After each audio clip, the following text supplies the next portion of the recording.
C'est donc un groupe de jeunes militants de l'ONG Le Monde selon les femmes qui organise l'événement. Alors, l'ONG Le Monde selon les femmes, il y en a sûrement beaucoup d'entre vous qui la connaissent déjà. Mais d'abord parce que depuis plusieurs années, il y a des projets qui sont portés au sein de l'association par des jeunes. Et donc, Le Monde selon les femmes a fait la proposition de se dire que si on faisait un 8 mars qui serait préparé par des jeunes. On avait envie que le débat ait lieu entre des personnes du Nord et des personnes du Sud. On avait envie de mettre en évidence ces différentes mobilisations, d'où l'exposition, de montrer qu'il y a des jeunes qui se bougent partout dans le monde et qu'ils sont dynamiques et que c'est des chouettes choses. Donc n'hésitez pas à aller lire tous les témoignages. Nous avons d'une part Grégoire Terry, qui est un homme impliqué dans la lutte féministe. En effet, il lutte pour l'abolition de la prostitution. D'autre part, nous avons Abiba, qui nous vient du Sénégal, en charge du projet des femmes entrepreneuriat rural et durable.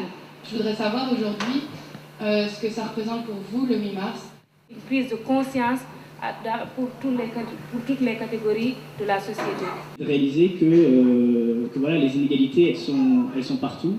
Les hommes détiennent toujours la plupart des pouvoirs, que ce soit économique, médiatique ou politique. On se demandait comment pourriez-vous en fait avoir un impact dans l'autre partie du monde par rapport à vos combats. Dans ce domaine, la leçon récente, elle a été donnée par le Sud au Nord.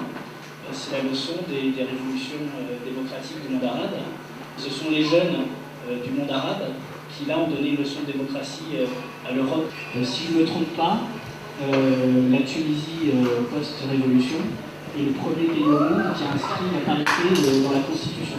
Au Sénégal actuellement, il y a aussi un mouvement qui s'appelle le mouvement Yanama. Pour les anciens, l'égalité, c'est quelque chose qui est absurde, quelque chose qui est irréalisable. Pourquoi avoir des comportements de défense de droits de femmes? Pour selon eux, la condition dont la femme est normale.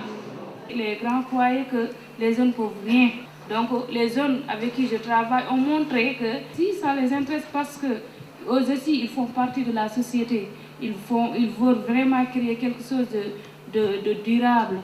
En France, on entend beaucoup que notre génération, finalement, c'est une génération individualiste, qui ne se mobilise pas. On vit dans un contexte où c'est plus difficile d'avoir des mobilisations collectives. Et nous, on est nés effectivement dans une société individualiste, plus individualiste, mais qui a été faite par qui? Pas par nous, par la génération des grands révolutionnaires des années 60. On voit les signes d'un ras-le-bol de notre génération, à travers notamment les mouvements des indignés. Parfois même, tu pars de chez toi en sachant que je ne vais pas revenir, mais tu es déterminé de partir parce que tu es engagé jusqu'à ce que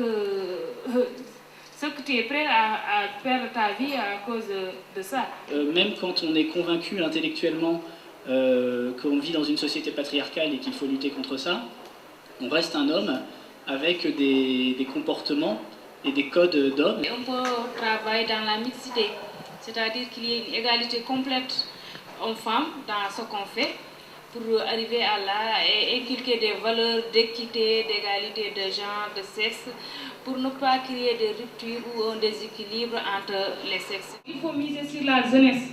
Il faut vraiment construire cette jeunesse dans l'égalité. Parfois, tes parents te retiennent pour que tu sois chez toi, il ne faut pas sortir, il ne faut pas... Mais c'est une cause. Donc, si tu ne sors pas, est-ce qu'il y aurait un changement? Donc, il faut sortir, il faut manifester jusqu'à perdre sa vie. Donc, c'est quelque chose de salutaire.